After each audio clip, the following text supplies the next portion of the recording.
Có bao giờ giữa đêm khuya ngồi lặng nhìn trăng soi xong cửa, tưởng mình đã sống thiện mà lòng vẫn bồn chồn như có điều chưa đủ. Người đời này thường hỏi làm sao để có đức, làm sao giữ một đời thanh danh, nhưng càng muốn tỏ ra có đức, càng thấy đức ấy mong manh như khói. Càng muốn chứng minh mình thiện, càng dấy lên bóng tối ngấm ngầm. Phải chăng chính lúc người muốn giữ lại là lúc đã rời xa gốc? Những nẻo đường sắp mở sẽ cùng soi thượng đức và hạ đức để thấy gốc lặng và hư vô. Sẽ cùng tìm huyền đức ẩn sâu nơi vô hình mà nuôi muôn hiển lộ. Sẽ cùng thấy đông tây đồng nguồn, đạo và logos khác tên, một mạch. Sẽ cùng nghe nghịch lý nhân gian, càng giữ đức càng rơi mất đức. Sẽ cùng bước vào minh triết đời thường, từ bữa cơm đến tiếng chuông nơi phố chợ. Sẽ cùng về đoạn kết lặng thinh, nơi chữ rơi mà đạo còn ngân. Lão Tử từng dạy trong Đạo Đức Kinh chương 38: thượng đức bất đức, thị dĩ hữu đức; hạ đức bất thất đức, thị dĩ vô đức. Thượng đức không mang ý niệm về đức nên mới thật có đức. Hạ đức lúc nào cũng sợ mất đức nên rốt cuộc không có đức. Thượng đức, gốc lặng của đức vô vi, không phải điều để khoe, không phải áo khoác cho người khác nhìn. Nó là mạch suối âm thầm trong núi, nuôi trăm sông ngàn khe mà chẳng bao giờ tự gọi mình là nguồn nước. Vậy thì tại sao kẻ càng bàn nhiều về đạo đức lại thường khiến người khác nghi ngờ? Có những bậc sống lặng như bóng, chẳng ai nhắc đến, nhưng đi qua đời họ, ai cũng thấy mát lành như gió sớm. Phải chăng đức thật sự không nằm trong lời xưng tụng mà trong sự hiện diện lặng thầm? Liệu có thể sống giữa đời đầy toan tính mà giữ được gốc lặng ấy? Hãy thử dừng lại giữa ồn ào, nghe tiếng chuông cổ xa vọng như gọi về một nơi không ai tranh, không ai cần chứng minh. Nơi ấy chính là cửa ngõ để bước vào triết lý gốc rễ của thượng đức. Nếu đức có thể đo lường thì liệu đó còn là đức? Nếu đức chỉ còn là lời treo nơi miệng thì sao còn là mạch chảy nơi tim? Nếu đức cần chứng minh thì rốt cuộc nó là thật hay chỉ là ảo ảnh do lòng người tô vẽ? Làm sao đức vốn vô hình lại biến thành thứ trang sức để phô bày? Làm sao một điều vốn như hơi thở lại cần phải rao giảng? Chẳng lẽ chính vì người càng sợ mất nên mới chẳng còn giữ được? Và nếu đúng là như vậy thì đâu mới là gốc lặng của đức? Và nơi đâu thì đức sống thật sự hiện? Lão Tử dạy, người thượng đức không mang ý niệm về đức nên mới thật có đức. Kẻ hạ đức lúc nào cũng sợ mất nên rốt cuộc chẳng có đức. Người giữ thượng đức không khởi niệm ta thiện cũng chẳng lo người kia ác. Họ sống thuận cùng đạo nên đức tự hiển như bóng trăng trên mặt hồ. Không ai gọi trăng là thiện, nhưng ánh sáng ấy đủ khiến lữ khách trong đêm thôi sợ hãi. Họ sống thuận như nước xuôi, đi qua đâu cũng để lại mát lành, nhưng không bao giờ dừng lại để soi bóng mình. Theo tinh thần Trang Tử, thiên đức sung phù, người có đức thường giữ sự chất phác như gỗ chưa chạm đẽo, không khoe mà vẫn dung chứa khí sinh. Nếu bị gọt đẽo thành công cụ, dù sắc bén đến đâu, dù lấp lánh thế nào, cũng đã mất đi gốc nguyên sơ. Đức chân thật cũng thế, càng vội định hình, càng mất gốc. Khổng Tử trong Luận Ngữ nói, người nhân thì chẳng lo, người trí thì chẳng lầm, người dũng thì chẳng biết sợ. Ấy là ba gốc lặng, tựa cây vững trong đất. Không cần nói tôi có nhân, không cần chứng minh ta có trí, chỉ sống thuận gốc thì đức tự hiện như hơi thở không ai phải dạy. Đó chẳng phải là đức mà người đời muốn nắm, mà là sự tự nhiên khởi từ gốc tâm. Người giữ được gốc thì chẳng còn sợ hãi lo toan, cũng chẳng cần che giấu hay khoe bày. Theo tinh thần Quỷ Cốc Tử, người hành nghĩa vì danh lợi thì đã lệch khỏi gốc. Nghĩa chân thật không làm thang bậc cho danh, đạo lộ không nhận những bước chân vì danh lợi, đức không dung những kẻ muốn lấy nó làm bậc thang. Người hiện đại đeo nhiều chuẩn mực đạo đức trên ngực áo, nhưng đêm về lòng trống rỗng, đó là hạ đức, càng giữ càng rơi. Nếu đức thật là nền sống cho một đời, sao người xưa lại gọi nó là vô vi?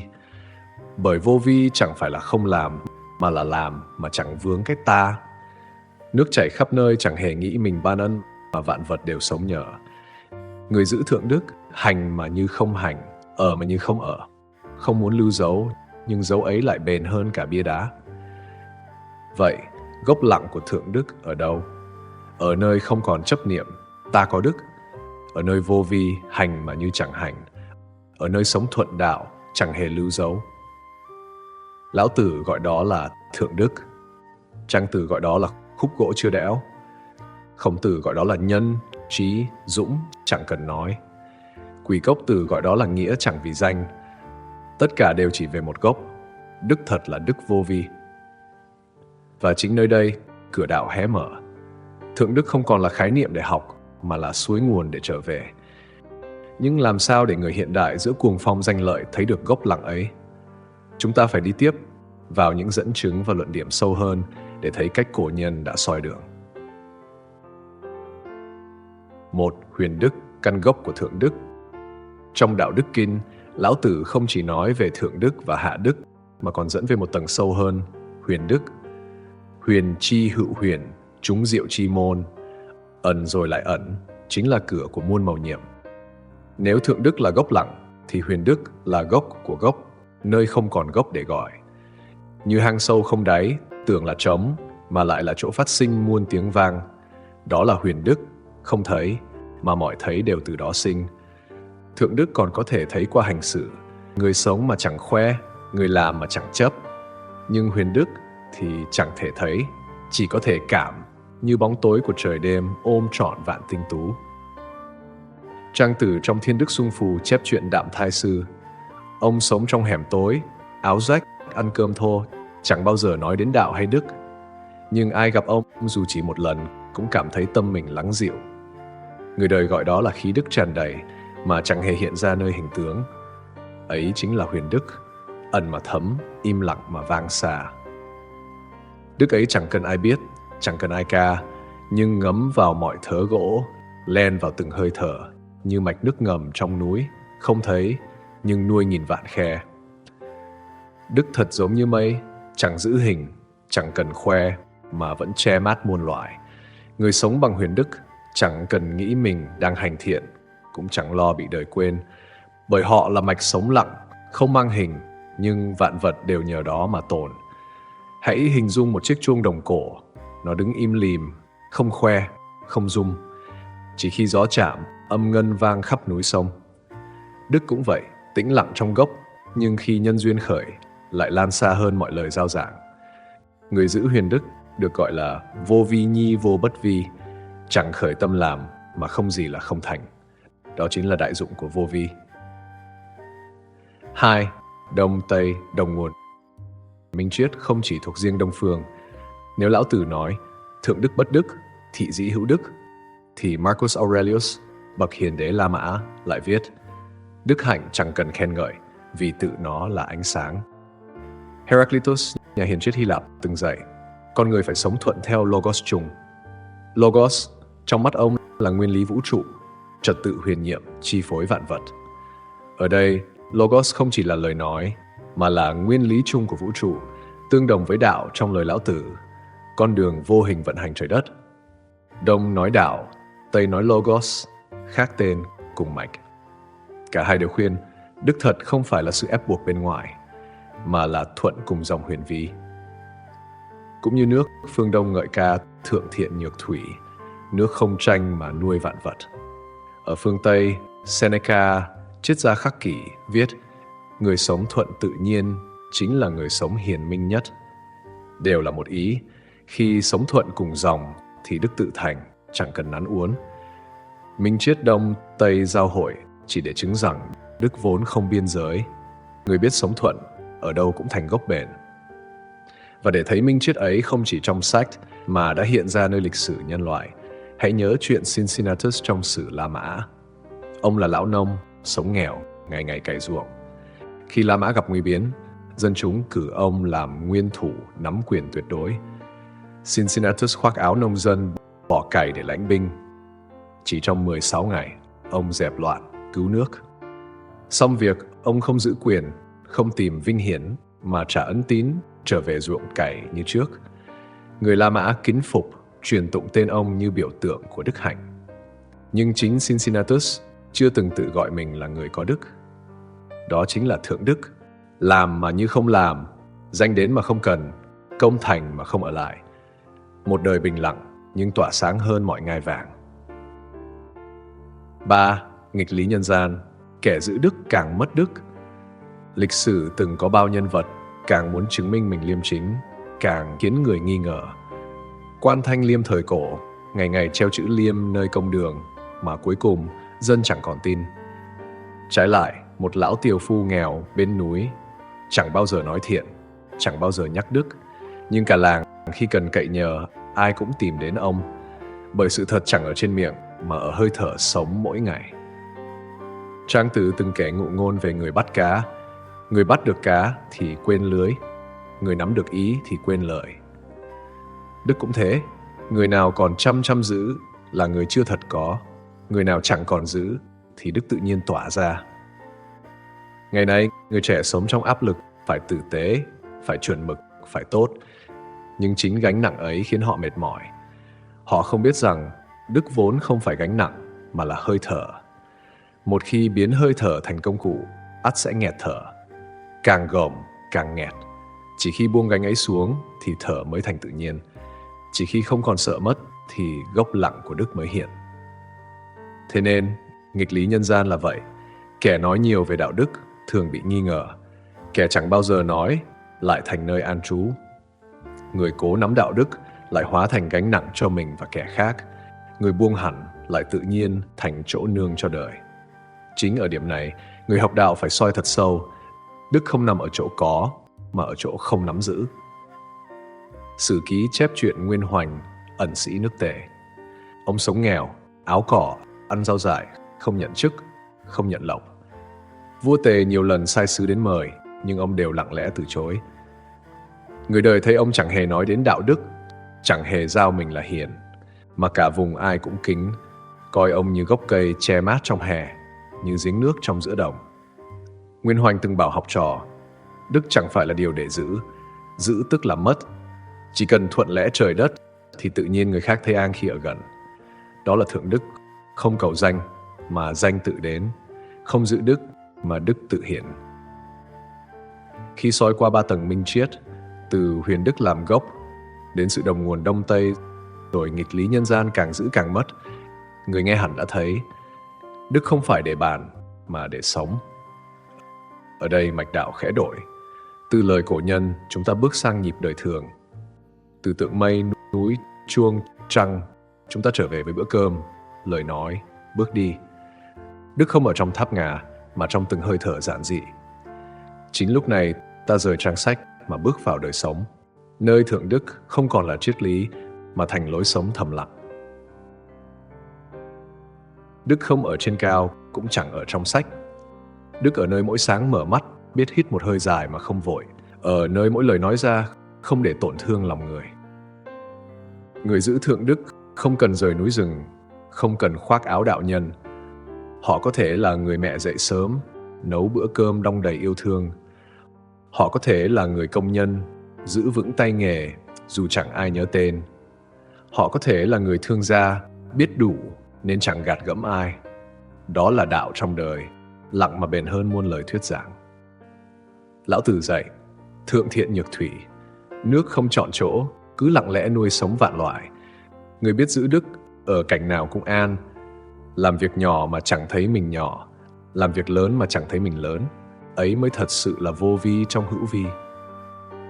Theo tinh thần Trang Tử, đức giống như gió, không chọn đường, nhưng hễ đi qua đâu thì vạn vật đều cảm ứng. Trong đời thường, người có đức chẳng cần tranh, nhưng sự hiện diện của họ đã đủ khiến kẻ nóng nảy dịu lại, kẻ khổ đau thấy an tâm. Ấy chính là tác dụng trị liệu của thượng đức, không từ lời khuyên mà từ khí hiện ra. Ở chốn công sở, người biết đức không bon chen đoạt lấy tiếng khen. Họ làm xong việc như đã buông tay. Trong gia đình, người giữ đức không cần lên giọng mà lời nói tự thành thước mực.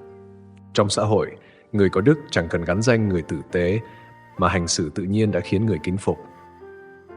Đức thật không phải là chiếc áo mặc lên mà là hơi thở hàng ngày. Ăn một miếng biết vừa, nói một câu biết nhẹ, đi một bước biết dừng. Người làm được thế đã sống trong đạo, dù không hề biết tên đảo là gì. Cũng vậy, khi giận dữ dâng tràn, hãy nhớ lời cổ nhân, người thắng mình là kẻ mạnh nhất. Giữ được một niệm lặng, tức là giữ được một đời an. Trong khoảnh khắc ấy, Thượng Đức không phải ở xa, mà ngay trong hơi thở vừa kìm được. Ngày nay, giữa thế giới vội vã, người ta mang gánh nặng phải thành công, phải tốt đẹp. Nhưng Minh Triết cổ nhân nhắc, hãy bỏ gánh ấy xuống. Giữa mạng xã hội, người ta dễ bị cuốn vào cuộc đua khoe đạo đức, tranh nhau tỏ ra tốt. Nhưng càng tốt trên màn hình, lòng lại càng rỗng. Chỉ khi dám sống thật, không cần phô, mới giữ được mạch thượng đức. Sống đúng với gốc thì đức tự thành. Giống như trăng trên hồ, chẳng mong ai ngắm, nhưng ai nhìn thấy cũng lặng lòng. Thượng đức, nếu đem ứng dụng, chẳng ở nơi lớn lao, mà ở chỗ rất nhỏ. Một lời không làm người khác khổ, một hành động chẳng trái với tâm mình, một lần buông nhẹ để người khác được thở. Những việc nhỏ ấy chính là cửa để đạo đi vào đời. Đạo vốn vô hình, nhưng nhờ đức mà hiện. Đức vốn vô danh, nhưng nhờ đời thường mà sáng. Ai sống được như thế, không cần tìm thêm triết lý, vì triết lý đã trở thành nhịp thở. Việc nhỏ đã xong, bước chân thôi lưu dấu. Dòng nước ứng dụng trở về thâm sơn, một vệt trăng rơi trên mặt suối, không nói nữa, mà soi. Khi một đời người khép lại, bao nhiêu lời giảng giải về đạo đức sẽ tan như tro bụi. Chỉ còn lại hơi thở hàng ngày, có nhẹ như gió, có trong như nước, có lặng như trăng trên hồ hay không. Người xưa chẳng để lại di chúc dài, chỉ để lại khí. Một bóng dáng đi qua, người khác còn nhớ, không vì họ từng nói ta thiện, mà vì sự hiện diện ấy làm lòng người tự an. Lão Tử dặn, thượng đức bất đức, thị dĩ hữu đức. Đó không phải câu để học thuộc, mà là tiếng chuông gõ vào lòng. Nghe xong không cần tranh biện, chỉ cần lặng. Nếu trong lặng ấy, người thấy nhẹ đi một gánh, ấy đã là đạo mở cửa. Hãy tưởng tượng đêm về, sương rơi trên lá, không ai khen sương, nhưng vạn cây đều nhờ đó mà xanh. Đức thật cũng thế, không cần soi, không cần sưng, chỉ cần sống như sương rơi. Kẻ chạy đi tìm danh, cuối cùng bị chính cái danh giam hãm. Kẻ cố chứng minh đức, rốt cuộc chẳng ai tin. Kẻ buông cả danh lẫn đức, lại hóa thành gốc mà ai cũng nương nhờ. Đó là nghịch lý, cũng là lối mở. Trong vùng lặng này, không còn điều gì để bàn. Không còn chữ nào để gắng khắc, chỉ còn một khoảng trống, như vách núi vọng tiếng chuông xa, như bầu trời ôm lấy ánh trăng mở. Người nào chịu ngồi yên trong tĩnh lặng ấy, sẽ tự thấy một mạch suối chảy ra, không tên, không cạn, không dừng. Và khi ấy không còn thượng hay hạ, không còn được hay mất, chỉ còn một hiện diện thầm lặng, vượt trên mọi gọi tên mà vẫn nuôi cả đời sống. Nếu trong khoảnh khắc này, người lặng đi, không cần thêm gì, không cần bỏ gì, thì chính đó là thượng đức. Khi nhận ra điều ấy, người bước đi giữa đời, không còn muốn chứng minh, không còn sợ mất. Bởi trong từng bước chân đã có mạch ngầm thượng đức, lặng mà bền, ẩn mà sáng, không ai thấy, mà muôn đời còn vang. Và khi chữ cuối rơi xuống, cũng không cần đọc tiếp, vì thượng đức không nằm trong chữ, mà trong chính sự lặng đang phủ lên lòng người lúc này. Nếu lời này chạm đến bạn, hãy đăng ký kênh và để lại một chia sẻ, để tiếng chuông còn ngân xa và cùng nhau giữ một cộng đồng biết sống theo Minh Triết. Khi một câu chuyện khép lại, đó không phải là dấu chấm hết, mà là cánh cửa lặng lẽ mở ra, dẫn lối ta bước vào một tầng sâu khác của hiện hữu. Cảm ơn bạn đã lặng thầm đồng hành cùng ngẫm đến cùng, bởi đôi khi chỉ cần một phút tĩnh lặng thật sự cũng đủ để rung chuyển và thay đổi, không chỉ một đời người. Ngẫm đến cùng, nơi mỗi con chữ không chỉ để nghe, mà để cảm nhận bằng trái tim, chiêm nghiệm bằng trí tuệ và tỉnh thức trong thinh lặng.